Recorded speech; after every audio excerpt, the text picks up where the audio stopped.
Hello friends, তো দুপুরবেলা চলে এসেছে দেখো একদম আমার রান্নাঘরে মাটির উনুনে একদম ঝাল ঝাল কষা কষা মাংস নিয়ে।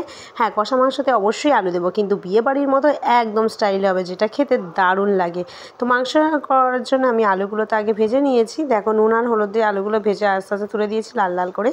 এরপর আমি দিয়ে দেবো পেঁয়াজ ভেজে। আমি মাংসটা হিসেব মতো ম্যারিনেট করে রান্না করি, কিন্তু এটা বিয়েবাড়ির মতো মাংসটা ম্যারিনেট করব না, সেইভাবে স্টাইলে রান্না হবে। কেন এটা দেশি মোরগ, 3 কেজি মতো প্রায় ছিল মোরগটা, তাই পেঁয়াজ ছিল এখানে 5টা, একটু বড়ো সাইজের, কুচিয়ে ভালো করে এটাকে আগে তেলে ভেজে নেবো।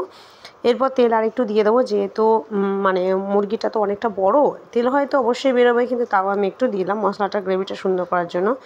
দিয়ে দিলাম 5 থেকে 6টা টমেটো, দিয়ে ভালো করে মশলাটাকে পেঁয়াজটা টমেটোটা ভালো করে ভাজার পর দিয়ে দিলাম বেশ কিছুটা আদা রসুন বাটার পেস্ট। তোমরা বুঝতেই পারছো অনেকটাই দিয়েছে।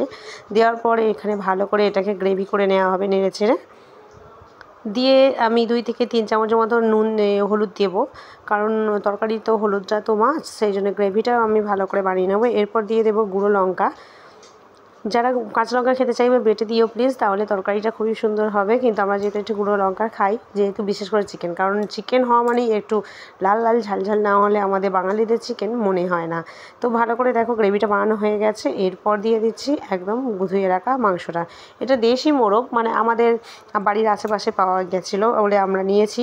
খেতে খুবই টেস্ট হয় সাধারণ মুরগির থেকে। অবশ্যই তোমরা যদি পাও এইভাবে প্লিজ রান্না করে দেখবে। তো কথা বলতে বলতে দেখো মাংস কাটা দেওয়া হয়ে গেছে। এরপর ভালো করে মশলাটা গ্রেভির সঙ্গে মাখিয়ে নেব।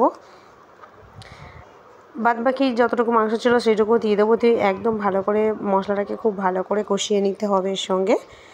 তার সঙ্গে সঙ্গে উনানের জালটাও দেওয়া দরকার অবশ্যই।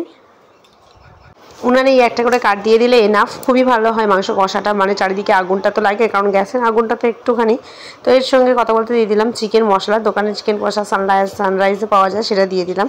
এরপর দিয়ে দেবো শাহি গরম মশলা, একটু গরম মশলা বা মিট মশলা তোমরা থাকলে দিতে পারো, আমি মিট মশলাটা দিচ্ছি, গরম মশলাও দেবো একটু পরে। তো মিট মশলাও 1 প্যাকেট দিয়ে দিলাম। যেহেতু এটা দেশি মোরগ, তাহলে আমাদের একটু ঝাল ঝাল করে আর একটু ভালো করে কষিয়ে রান্না করতে হবে। তো দেখো কালারটা কত সুন্দর চলে এসছে। তো এইভাবে ভালো করে আরও ভালো করে এখনও কষতে থাকবো, যতক্ষণ না তেল ছেড়ে এটা আসে ততক্ষণ পর্যন্ত এটা ভালো করে কষাবো। এখনও দেওয়া হয়নি আমাদের আলুগুলো, তো আলুগুলো দিয়ে দিই মনে করে পরে শোর। তো আলুগুলো সব দিয়ে দিলাম, দিয়ে এরপর আবারও কড়াটা তো দেখো ভর্তি হয়ে গেছে পুরো। এরপর নাড়তেই থাকতে হবে আমাদের ভালো করে মিক্সড করার জন্য। তো সেটা হালকা হাতেই আস্তে আস্তে করতে হবে। আর এখানে তুমি দেখছো যে ডেকচিতে জল রাখা আছে মাংস তরকারি দেওয়ার জন্য, এটা কিন্তু গরম জল দেওয়া আছে। ডেকচিটা গরম জল রেখেছি, কারণ যেহেতু দেশি মোরগ সেই জন্য একটু তো শক্ত মাংস হবেই, বাচ্চারা যদি না খেতে পারে সেই কথা চিন্তা ভাবনা করে মাংসতে আমি গরম জল দেব। তো ভালো করে